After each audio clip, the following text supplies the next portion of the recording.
Alright, so we're going to begin tonight Parashat Metzorah, which is really a continuation of Tazria. In Tazria, the Torah discusses the various types of discolorations of the skin, which, as we explained, is a form of illness that is not physical in nature, but it is indicative that something in the person himself, mentally, emotionally, something is wrong. Something needs immediate attention. And in those days, in a miraculous way, Hashem sent a message to the individual who was afflicted that this has to be dealt with. It is very serious.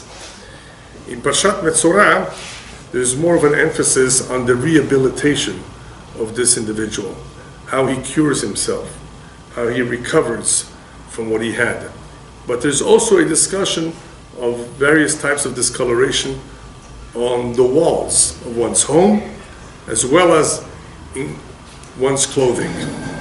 As I explained in the past, this was a gradual message that did not come at once, but little by little, this individual who had a problem was notified that he has something that needs to be dealt with. And usually, of course, we're talking about some character flaw. So depending on whether it was on the wall, or in one's clothing, or in one's physical body, it represented something different. I would like to mention what the Zohar says about this, because the Zohar touches on a point that is mentioned in the Torah. Then when the Jewish people will come to Israel for the first time after leaving Egypt, they will find negaim, they will find discolorations in the walls of the homes of the Canaanites.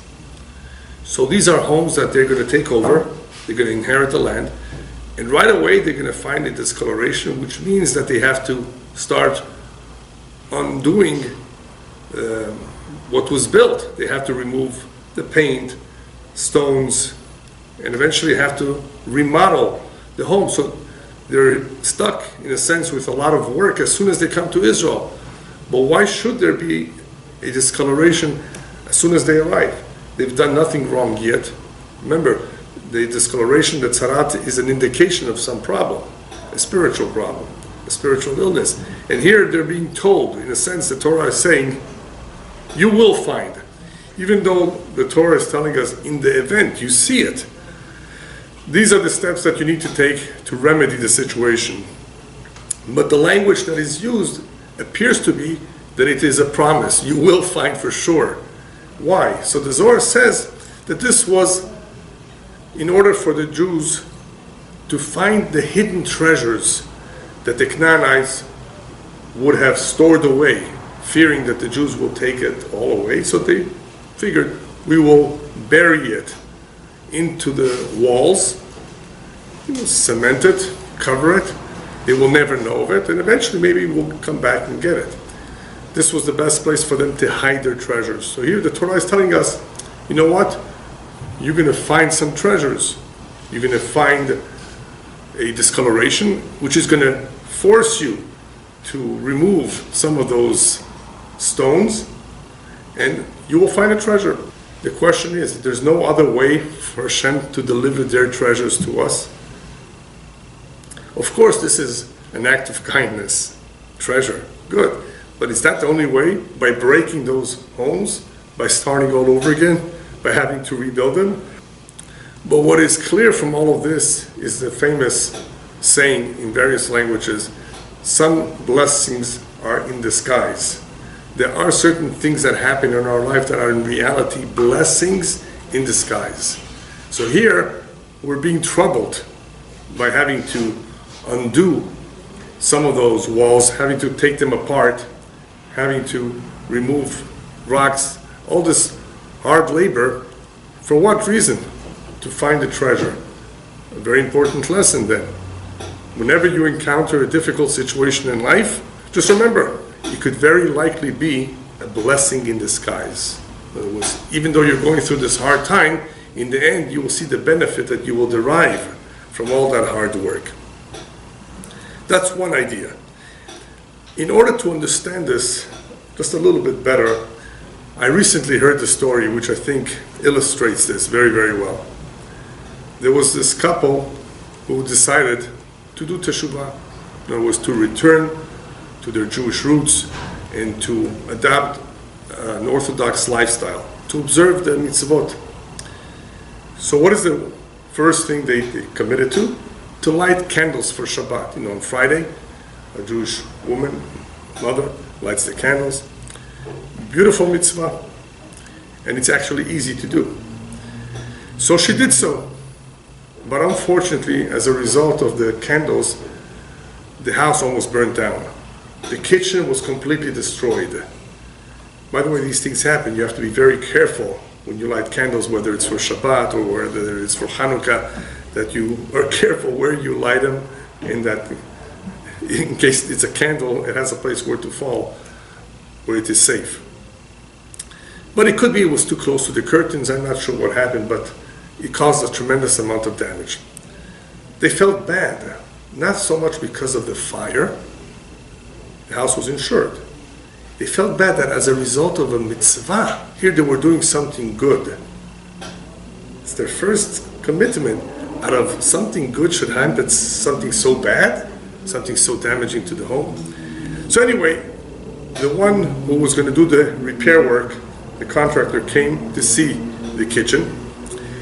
As he's inspecting the kitchen, the work that needs to be done, he noticed that in one of the bedrooms, a very important beam was very, very weak.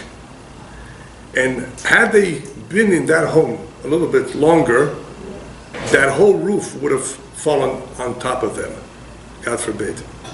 So look what happened. As a result of the fire in the kitchen, someone has to come do repair work to the kitchen, and in the meantime he discovers a more serious problem, a more dangerous problem. So was this a blessing or not? So here it's a fire. It's painful, right? It's going to take a lot of work and money. It's frustrating, but it's a blessing in disguise. Another explanation that the Zohar gives for the discoloration of the homes, of the walls of the home, is that those houses were built with tum'ah, with impurity. They were pagans, the inhabitants of the land. And Hashem did not want that the Jewish people should live in such homes that have absorbed impurity, that were built with impurity, because it's damaging to the soul. And therefore, indirectly, by placing those negaim, by bringing about that discoloration to the walls and forcing the Jews to remove the stones and the wood and rebuilding it in sanctity, hopefully then they will be starting off their life with Kedusha, with holiness. The idea behind this is very significant. What we're being told here is that the walls apparently absorb from the surroundings. Not only does it make a difference how the house was built, with what kavanah, with what intention, but even after it's built, the walls somehow absorb. If there were insults in the house, foul language, or all kinds of immoral behavior, all of that in a sense is absorbed into the wall. Think of mold. And you don't want to live where there is mold. It's not healthy. Well, mold affects us in a physical way.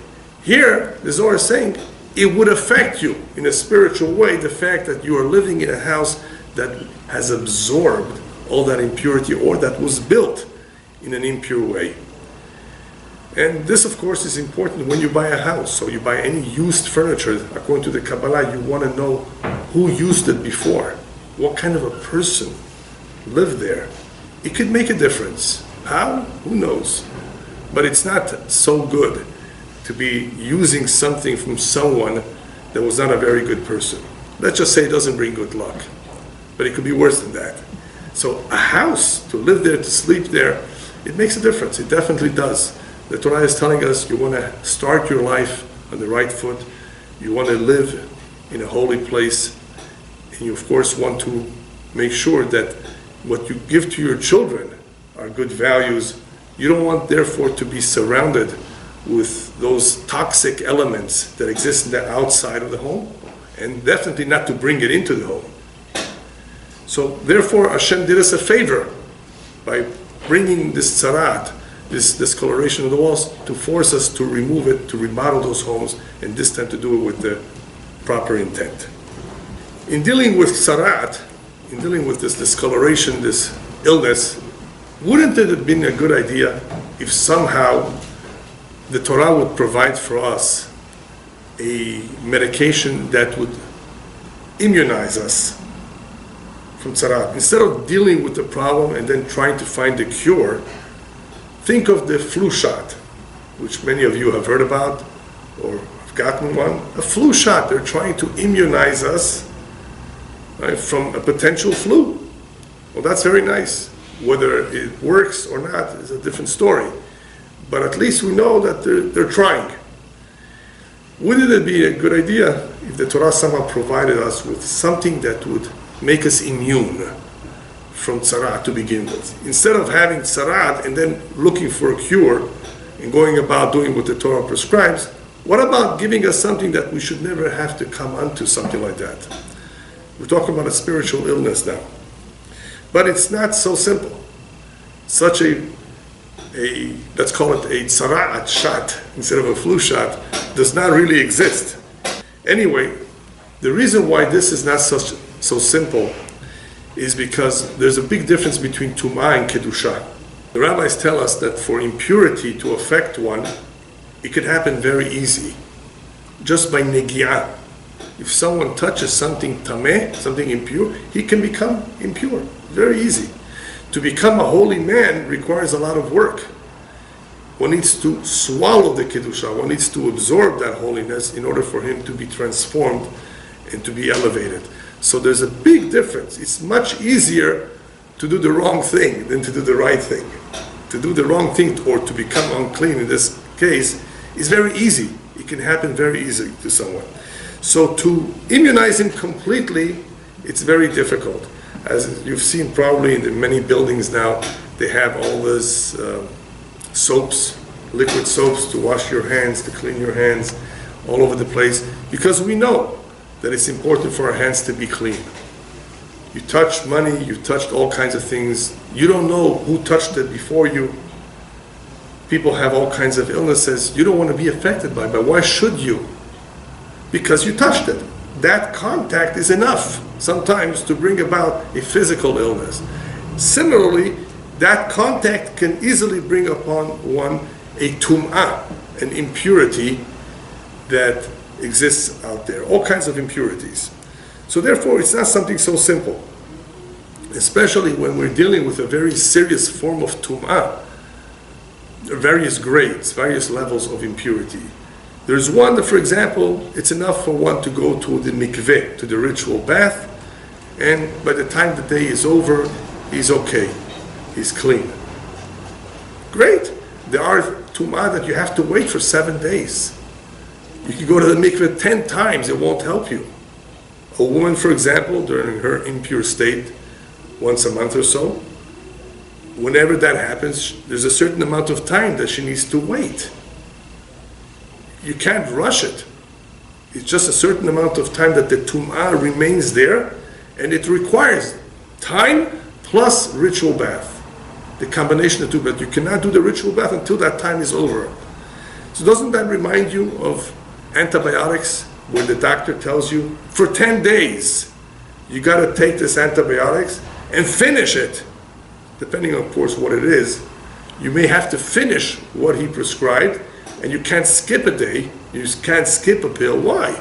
Because that is what's necessary, according to medical research, to eliminate the problem, the illness, the bacteria. So we have no choice. It's going to take time, and it's going to take medicine until it's over, hopefully.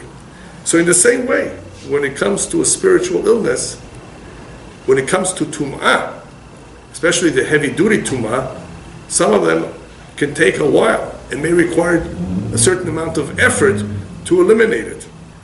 So we began to say last week that the individual who was affected by it would need to be brought to the Kohen. Not everyone on their own would go. voluntarily to see that we're going to have a problem. And that is, of course, a weakness that many people have, is that they find it difficult to admit their faults, their mistakes. But it's important to add that not every individual in the world who had a particular weakness was affected or was sent a message, Mishamayim, sir, you have a problem, deal with it. As the verse says, only the ones Hashem loves does he reproach. Hashem sends reproach, reprimands, sends him a sign from Shamayim somehow that there's something that he needs to take care of. But not everyone. Why? Only those he loves, he cares about, he's concerned about. Well, doesn't he love everyone? Yes, but there are those that Hashem knows they have a better chance to listen, to do something about it. They're not so stubborn, they're going to get the hint, they're going to realize it's for their benefit. So Hashem loves those people who listen to him, or at least who have a chance of going and seeking for the help they need. So this is something that we always have to be aware of, that if something happens to our close relative or to our friends, it is our responsibility, because he or she on their own may not do it. They may need to be motivated, they may need to be reminded that this is something serious. And this, by the way, is true also with physical illness. A lot of people don't know the symptoms of a stroke or a heart attack. There are ways to tell if somebody is about to go through a stroke, or he has already experienced a stroke, a mini stroke, big stroke. Is he having a heart attack? There are ways to see this. There are ways that one can detect these things. The bottom line is that when it comes to convincing someone, even though it's very helpful that it's a friend or a relative, because they have a better chance than somebody who's not a friend or a relative, when it's a spiritual illness, it will not happen so easily unless the individual has a little bit of Yirat Shamayim. He fears God. One who does not believe in God, who does not have any fear of God, you're going to try maybe 10 times to convince him, and it may not move him at all, because he doesn't believe in it, or he makes fun of it, or whatever. The attitude is negative. With people like that, it's not just that they're stubborn. They have a negative attitude, they have the wrong attitude. It's going to be much more difficult to convince. So there obviously has to be a little bit of Yirat Shamayim, fear of heaven, in order to get the guy started. That's why I said, from Shamayim, they're not going to just let everyone know. They're going to send a message one way or another to an individual who has a chance that he's going to do something about it, because he has good friends or the relatives who are concerned for him. He has a better chance to deal with it. Let me give you the following beautiful mashal, parable, that will show you how important it is for an individual to have, at the very least, a little bit of Yirat Shamayim, fear of heaven, in order for him to get started, in order for him to show any interest. There was a famous rabbi by the name of the Magid of Dubna. The Magid of Dubna, he was a Magid. In other words, he was a preacher, and he was known for his beautiful and intelligent mishalim, parables. He used parables, mishalim, to explain some of the more difficult concepts in the Torah. Beautiful, beautiful parables, and I highly recommend the book that contains all those parables, because they illustrate very, very vividly what the Torah is trying to tell us. Important messages. So he met up with a group of, let's call them scoundrels. You know what the word in English, scoundrel, means? It's too difficult of a word. Let's see, rascals. People who are not serious, mockers. They make fun of everyone. Vagabundos, as we say in Spanish, just not very serious young men that like to poke fun at everything that is religion, anything that's religious in nature. So they went over to the rabbi. They knew who he was. Rabbi, let's see you convince us to do teshuvah, to repent. Let's see you tell us a parable. Do something to get us motivated. You're known for that. Let's see if you can succeed in convincing us. Rabbi said, no chance in the world I can succeed with you guys. And I'll tell you a parable for that too. He says, you know, there's something called a mapuach in Hebrew, or in English, bellows. In Spanish, fuelle. You know what that is? Bellows. It's a instrument that the smith uses to blow air, pressurized air, to make the combustion stronger. Wherever there's fire and you need intense heat, you need to blow more air. And that extra pressurized directed air helps with the flame. So you know what I mean now? The bellows, mapuach. So he says, the parable is as follows. I have a bellow, but the problem is there's no spark, there's no fire. I can blow all day long and nothing will happen. In order for the bellows to work, you need to have at least a spark, you need to have some fire. Otherwise, all that air is not going to do anything. It says, you guys don't even have a spark in you. That spark in you is completely diminished, completely gone. Very, very sharp words. It says, no matter how much I blow, and no matter how much I talk to you, I can never get through to you. So this is pretty much what he was saying. You need to have a spark. You need to have a foundation of fear of heaven. Otherwise, how are we going to convince anyone of this truth? So, what does the Torah do with a Metzorah? We're not going to go through all the details of what the Torah prescribes, because even though it's important, I've already covered it in other series, and it is not so relevant today. If somebody were to have a particular spiritual illness, we cannot use that particular prescription, which involves a hyssop and some birds and blood and water, all that formula. It would not work. But the goal is still a very important goal. The Torah is telling the Metzorah, listen, you have to come to humility. You have to humble yourself. So we're going to prescribe for you a whole procedure which involves a certain amount of time. You're going to be out of the camp. You're going to have a lot of time to meditate and to think about what you've done wrong in life, how much you hurt people. We'll give you a lot of time, and you're going to be alone by yourself. So after that, of course, all kinds of things are going to be put together that will help him. And all those things, those items that are listed in the Torah, are symbolic. And what they have in common is to bring about humbleness. So the Torah is aiming for the Metzorah to be a humbler individual, which will help him with lashon hara, gossiping, right, negative or derogatory speech against others. It will help him with his arrogance, and it will help him with his stinginess. Okay, perhaps he would need a speech or two as well, but the Torah prescribes a certain amount of time, and let's just call it a certain type of medication, which will hopefully reach this goal called humbleness. Humbleness, however, is a goal. You can't tell somebody who's, especially today, who's suffering from this kind of illnesses, be humble. Be humble. It is more easily said than done. Humbleness is a goal, and it's a very lofty goal, very noble goal, but it takes a lot of work until someone becomes noble. But the reason why people have a problem beginning to do any work on themselves in refining their character is not because humbleness is so difficult necessarily, is because in the early stages, they are what's called in Hebrew, tovel v'sheretz beyado. They'd like to have the cake and eat it too, as they say in English. Or as we say in Hebrew, hem rotzim lirkod al shtei chatunot. They want to dance at two weddings at the same time. Which two weddings?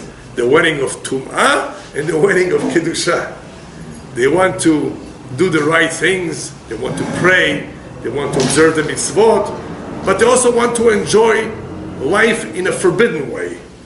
doing forbidden things. You can't do both. So the rabbis compare that to somebody who's going into the mikveh, tovel, he's immersing himself in the ritual bath that will cleanse him, but he's holding on to a dead animal, which is tumah, which is impurity. Let go of it. You want to be clean? You first have to let go of that dead animal that's impure, and then you can immerse in the ritual bath and cleanse yourself. You can't immerse and hold on to that dead animal. You cannot have the two lifestyles, one of holiness and one of evil or of impurity. It's impossible. Decide which one you want to be. And that is exactly what Eliyahu Navi, Eliyahu the prophet, told his generation, who was having trouble with this. Ad matay atem poschim al shtei haseipim? Until when are you going to split your allegiance? That's my own translation. Until when are you going to split your allegiance in two camps? If God is the true God, then go with Him. If your idol is the true God, then go with Him. But you can't have both. You can't put on tefillin in the morning and in the afternoon go to pagan services. How could you do that? But people somehow do this. They want to have the two of them. And that's where people have a problem to begin with. Even those who have the Yirat Shamayim that I mentioned earlier, they do have that fear of heaven. They are afraid. They do realize this is the truth. That's great. But the problem is they want to have the cake and eat it too. They want to enjoy both lifestyles. And that's not possible. Today, life is more complicated than it was then. And what's funny is that today we have all the comforts that previous generations did not have. The standard of living is much higher, and you would think people would have less problems. But it turns out there are more problems today than what your grandparents had in their time. And what kind of problems I'm talking about? Mental and emotional problems, not necessarily physical problems, because they got rid of a lot of physical illnesses.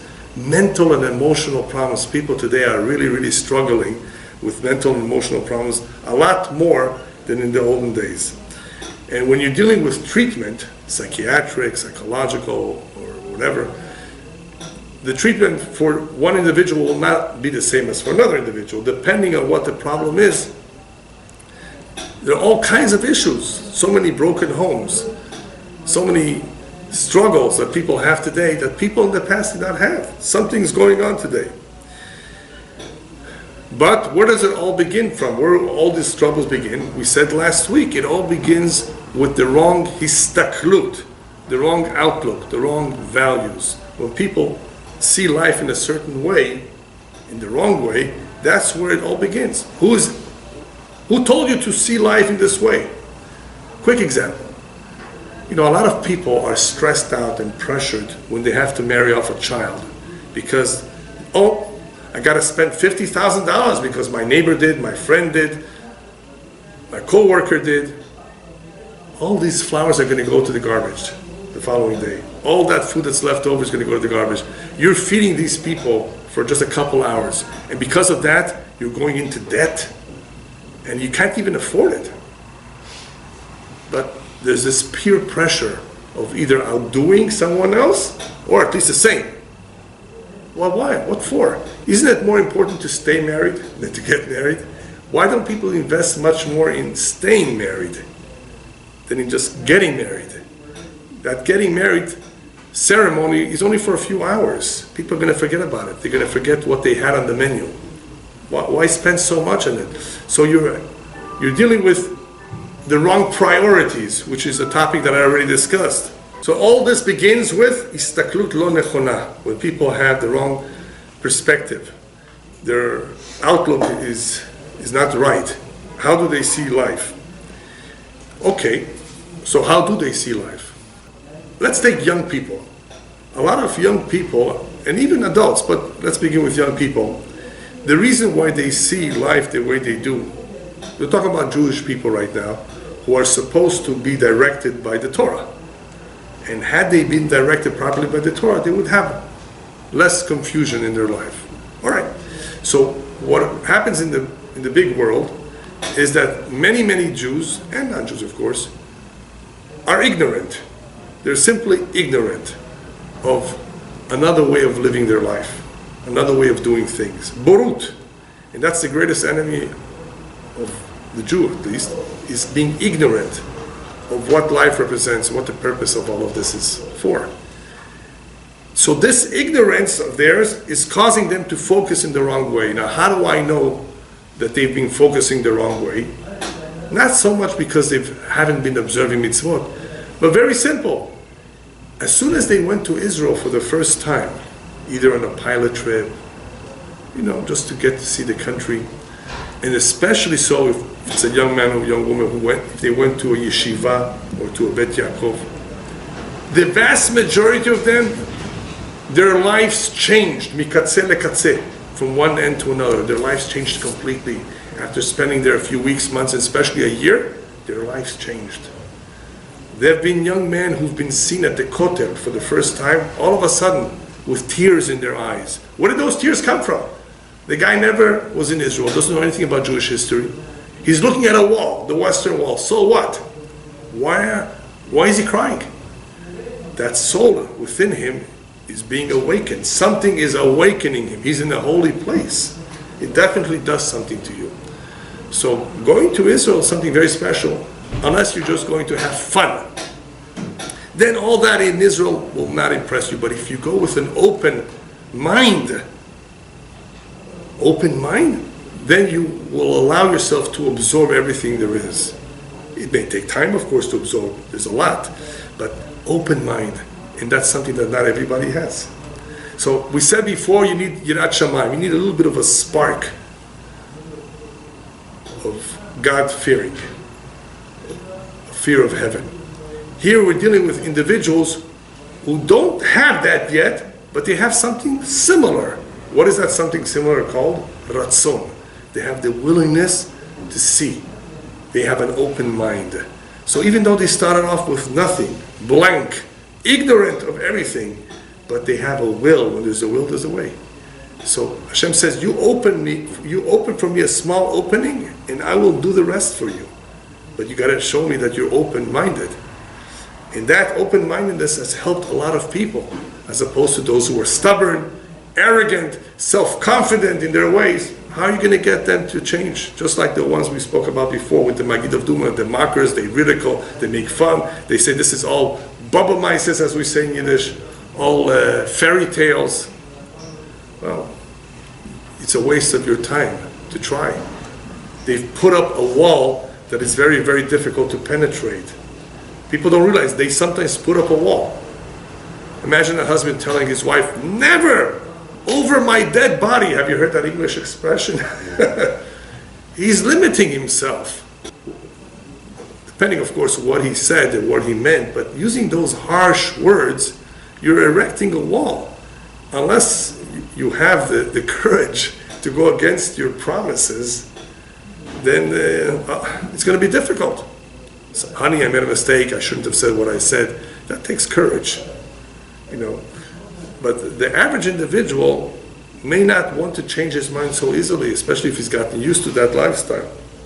So therefore, if we have a man or a woman who may have been ignorant to begin with, but they are open-minded and they have a will, a desire, a true interest to investigate, then they may be able to find out that the lifestyle that they've lived until now was not good, was not healthy. Well, now we're talking business. Now all those issues that have piled up, emotional, mental, they can be tackled on their own, without necessarily being motivated. They on their own could have seen an ad about a school in Israel, about a trip, and that's of course all chesed from Shamayim. It's all an act of kindness from Hashem, who knows that this young man or young woman, they're innocent. They don't know any better. It's not their fault. They were deprived of a Jewish education. They didn't grow up with it, but they're so sincere. They're so innocent. They're so good. Let me show them the way. They still have to make the decision. It's all about free will, but Hashem helps. All right, so now we're on our way to see how individuals nowadays who have some spiritual illness, let's call it, can hopefully get help. Open-minded, great. So let's say somebody's open-minded and he hasn't gone to Israel. He's staying put, he's staying here, he wants to continue to work here, he's married. Now what? The rabbis very much encourage us that if we ever want to grow and change for the better, then we always should aspire. And they tell us as follows. A Jew should always aspire and ask himself, when will my deeds emulate the deeds of my forefathers? When will I be like my grandfather? When will I be like those great people who lived before us? So when we aspire to be like them, that gives us the motivation we need. That gives us the push and the drive. Continuous aspiration, sheifat midit, to continuously aspire to be a better person. If we don't have that aspiration, then where are we going to draw motivation?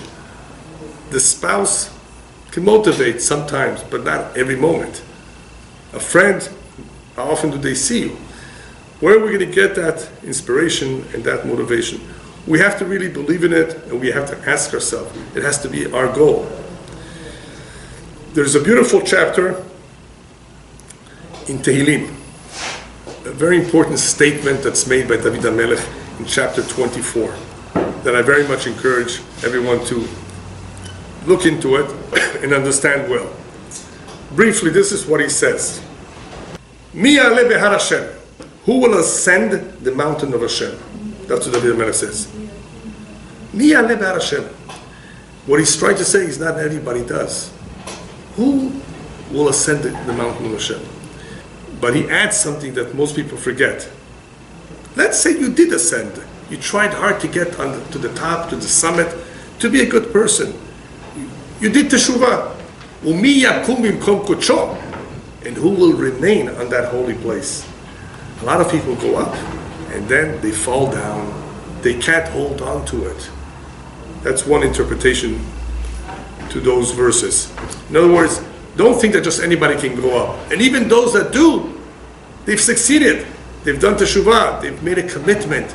How long will they hold on to it? How long will they stay bimkom kodsho?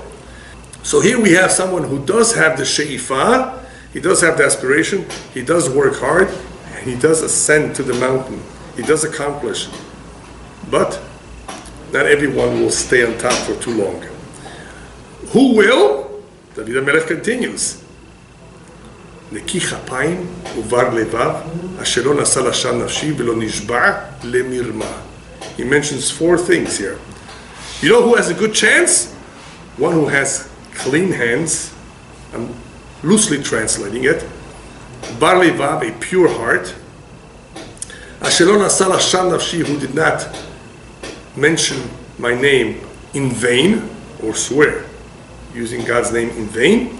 And lo nishba lemirma, did not take an oath that was false to deceive someone. What kind of qualities are these? Well, the first 2 has to do with cleanliness. Cleanliness, neki chapayim, clean hands, yeah. Who doesn't steal from others, works hard for his own money. He's an honest individual. So we're talking about honesty. Bar levav, a pure heart, means that he's not afraid of human beings. He's more afraid of Hashem. He has a pure heart, he's sincere, he's not jealous of others. All of that is included in a pure, clean heart. The other qualities, he's careful with the name of Hashem. He doesn't just mention the name of Hashem in vain. And he doesn't do things that are false to deceive others. In other words, he stays away from sheker, from falsehood. So these are the qualities that will help the individual stay on top. Honesty, purity of the heart, has that fear of heaven, doesn't just swear the name of Hashem for anything, he's careful, doesn't cheat anyone. So what does all that tell us? These qualities are indicative of an individual who really wants to do the right, who really wants to be close to Hashem. He wants to stay on top. And he knows that Hashem will not tolerate somebody who's false, because the seal of Hashem is truth. And Hashem can read our minds and heart and know if we're sincere or not. So Hashem says, these are the ones, these are the qualities. Not only will they ascend because they want to be close to me, they will also succeed in staying close to me. I'll make sure to help them because they have the foundation. All right. What does this tell us? That one of the more important qualities that Jews need to be careful with and to develop strongly is to realize that nothing is ours. Nothing is ours. Everything belongs to Hashem, and He gives it to whoever He wants to give it. Why did Hashem give him $10 billion and this guy, he barely makes ends meet? How come $10 billion? What is he going to do with the $10 billion? People have these kind of questions. It's none of your business. Hashem gives to whom He wants to give for some reason. You don't need to be jealous about it. You don't question it. There's a reason for it. So this is an important idea that needs to be very, very well absorbed into our mind. Otherwise, we're going to suffer from all kinds of insecurities and problems that are going to plague our mind and cause us all kinds of distress. Nothing is ours. You want to be like the individual that David HaMelech says, clean hand, pure heart. This is where you need to begin with, in realizing that nothing is ours. Everything is from Hashem, and He gives it to whoever He wants to. How is this going to help us? In what way will thinking this way, remember we're talking about how people think and their outlook towards life. How will this help us? This will help us develop that immune drug that I was telling you before. Is there such a drug? Is there such a medication that can help immunize us from all the ills that we've talked about? Yes. And that is called bitachon b'Hashem. Trust in Hashem, not just faith, believe, trust in Him, bitachon b'Hashem. This cure, this quality will kill all the bacteria. Let's call all those illnesses that affect mankind bacteria. Bitachon b'Hashem, complete trust in Hashem. Otherwise, without bitachon, you know how many people, because they lack bitachon, will die from stress. Stress is the number one killer, they say. Stress brings all kinds of problems, causes a lot of problems to people.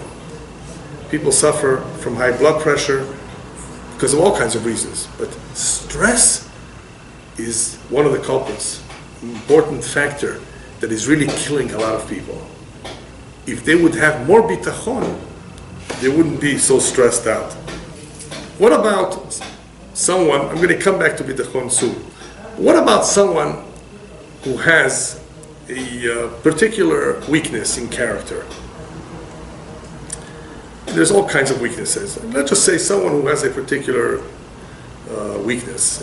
Let's take stinginess. After all, the Metzorah did suffer possibly from stinginess. So let's take somebody who has this problem with stinginess, or anger management problem, laziness, any one of those, whichever you prefer. How is bitachon going to help him? Obviously, bitachon is a very powerful medication. It definitely is. But people have to also realize that if they have a weakness, first of all, that weakness that they were born with, fine, they were born with it, is designed especially for them, for this lifetime.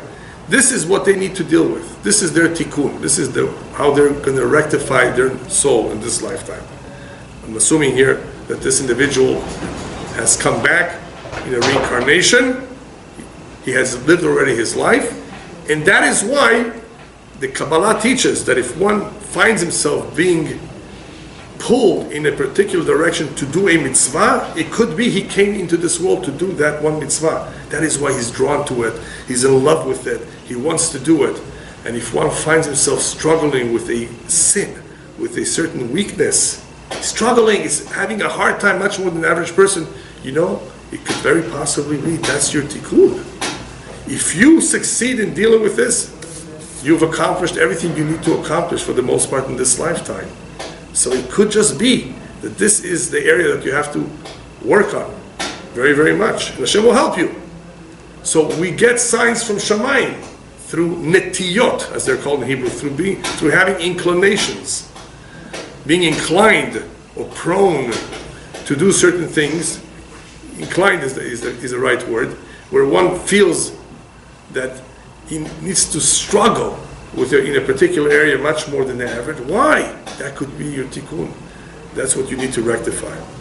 Now, when we're talking about midot, character flaws, you should know it's a very, very big battle. It's a very difficult battle. It's not easy at all. It's not easy to work even on one midah, and the more so to work on more midot, characteristics. So where do we begin? By doing battle with our evil inclination in trying to refine our character, in trying to rectify midah. It begins by having the proper hashkafa, the proper istaklut, the proper outlook.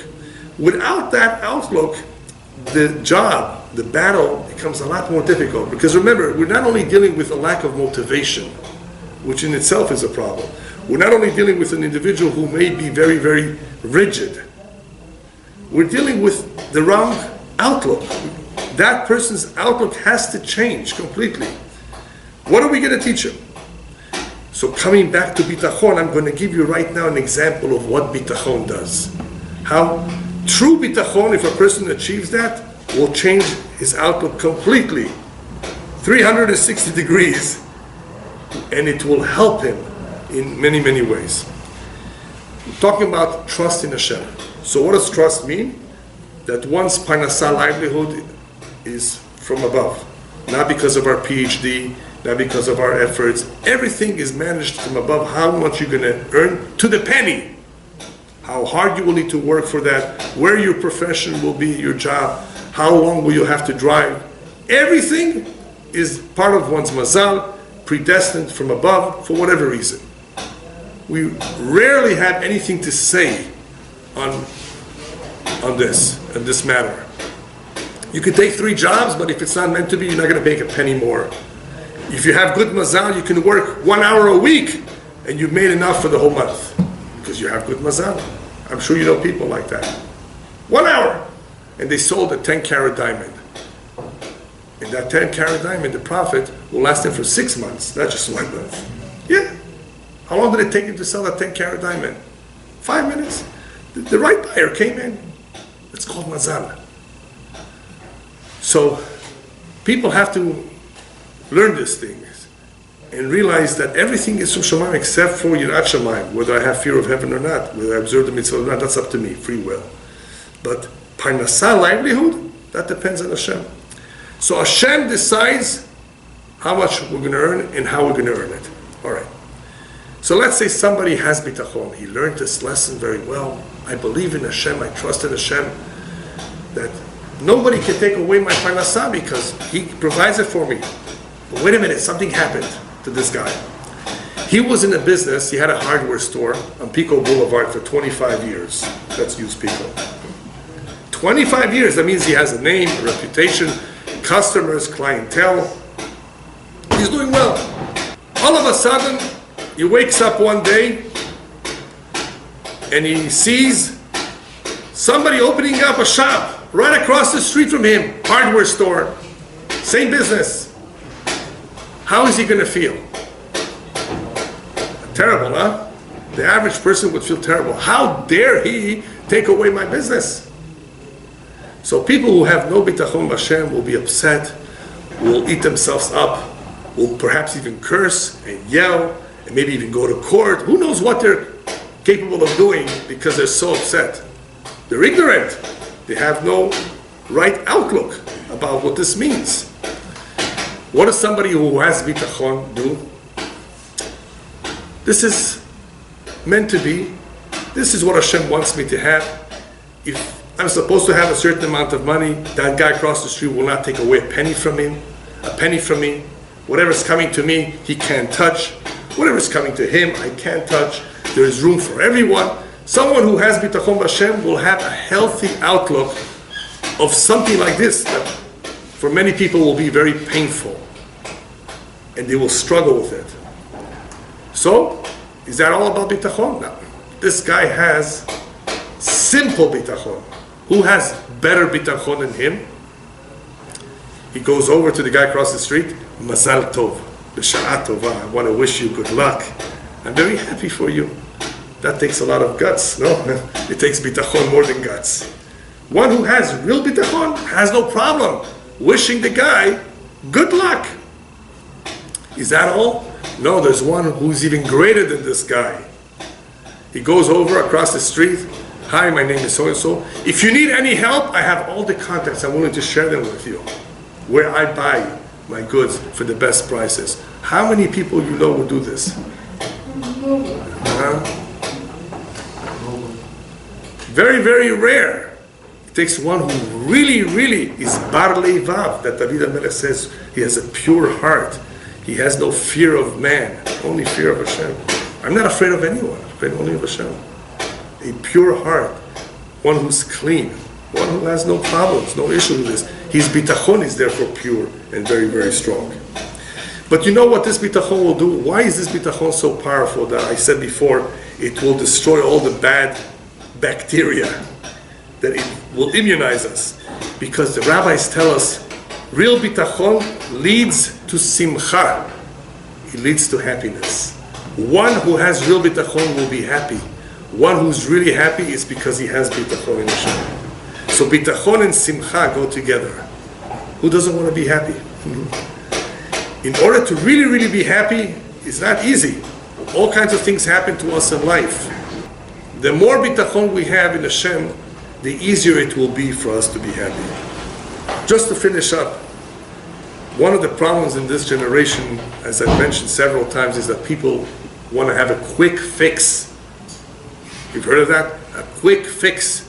They take drugs, they take all kinds of vitamins, they want to boost their system with energy. I don't know what they're called, these things. No, all these things that give you more energy.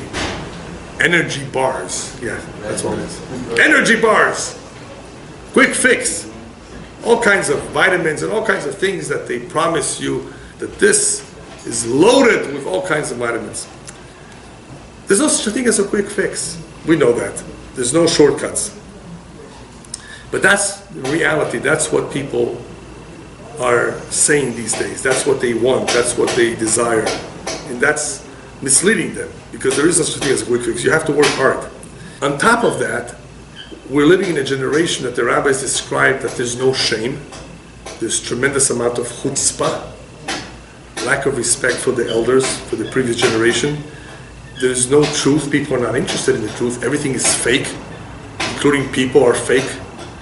So spirituality is therefore not popular these days. To be spiritual, to be a refined person, to work on your character, that's not in style anymore. There's no fear of heaven. Even those who are observant, they're very weak in this area called Yirat Shamayim. So as a result of all of these factors, you have an increase also in the stress that this is causing, that this is bringing about. Because people don't really have direction. They're lost. They don't even realize it. They're part of a generation that is completely lost. In conclusion, what do we take from all of this? That the lifestyle today of many, many people is a very unhealthy lifestyle. Not only are they eating junk food and unhealthy foods, the lifestyle. People are becoming more obese because they're not as active or eating the wrong foods. And because of that, health-wise, physically, they're not physically fit, they're not physically healthy. And that's causing the neshama to also be unhealthy. One affects the other. If the vessel, this physical vessel that we call the guf, is unhealthy, then the neshama cannot do all that hard work. As soon as there's a fast day, when is the fast over? People have asked me, when is Shabbat over? I say, why do you want the Shabbat to be over? Shabbat is beautiful. I want to smoke. So I need to know when Shabbat is over. They just got to get their hands on the cigarette. You see what is driving people, all this cravings that they have. And it's because of their lifestyle. So the physical lifestyle is unhealthy, and this is causing the neshama the soul, the spiritual aspect in us to be unhealthy as well. So what are we going to do? We have to remind ourselves that in the same way that the physical health is in our hands, it is to an extent. Besides genes, people have certain genes, but besides genes, for the most part, our physical health is in our hands. It is to a certain extent. In the same way that physical health is in our hands, we have to remind ourselves we can make a difference in our spiritual health as well. It is up to us. And that is why the Torah makes a very powerful statement towards the end. Very powerful statement. Hashem tells us, remember, I've given you the opportunity to choose life or to choose death. To choose blessing or to choose the curse. I give you both lifestyles to choose from. But I recommend, Uvacharta b'chayim. Remember to choose life.